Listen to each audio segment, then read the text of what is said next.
Аз такова, извинявай, че се позабавих, но си взех малко храна. Как си? Добре, нали нямаш проблем, ако такова да ям докато... Сядай, трябва да поговорим. Ще може ли да се да прав, понеже аз имам хемороиди? Сядай, не ме занимавай с глупости. Добре. Трудно е. Да, животът е труден. Има ли си едно такова чувство, като си с някой друг? Леко гадаличкане в корема. Може да имаш разстройство. И да знаеш, че има само едно лекарство, което може да оправи всичко това. Да, имодиум. Искаш ли? Винаги съм ти се възхищавала.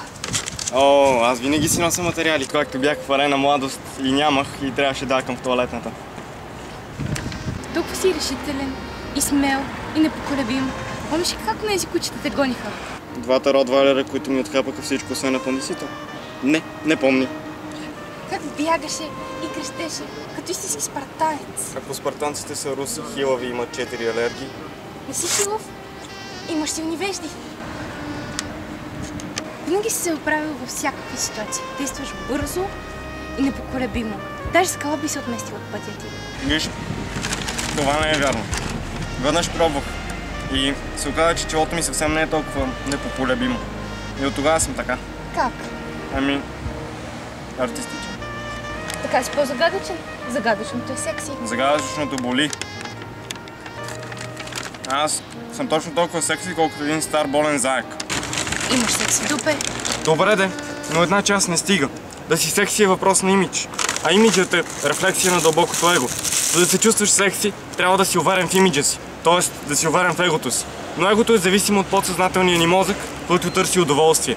Но удоволствието е мечта. Тоест, подсъзнанието ни търси мечта. Тоест, егото ни търси мечта. Но, щом търси нещо недействително, то не е его. Записвай. Имиджът ни не е имидж. Имиджът е мечта. А да си уверен в имиджа си, означава да си уверен в мечтите си. А да си уверен в мечтите си не е мечта, то е страдание. Мечтата е страдание. Да си секси е мечта, то е страдание. Да страдаш е секси. Да си болен стар заек е страдание. Какъв философ. Толкова си прекрасен и невероятен. Не ти ли е топло? Не, всъщност днес забравих да си бъл чорапите. Искаш ли да ти стопля? Усещам сърцето ми как бие като чук в гръдния ми кош. Стани майстор. Не издържам вече. Цуни ме. Не мога, в сандвича ми имаше лук, смърдя. Спокойно. Погрижила съм се.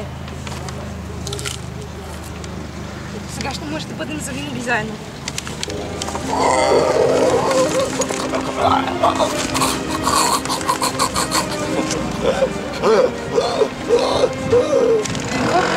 Динко! Динко! Динко!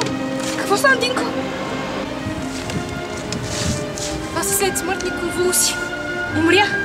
Умря мамка му стара.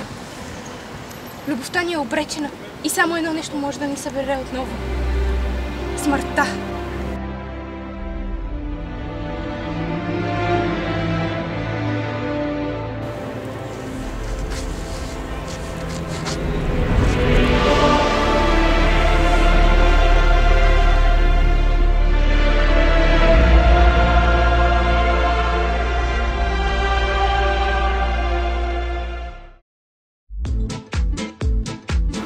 Господи, каква воня! Не съм получавал подобен гърч, откакто учителката ми по физика пръдна, докато ме питаше за закона на Ом. Джизус! Какво по... Минки? Минки?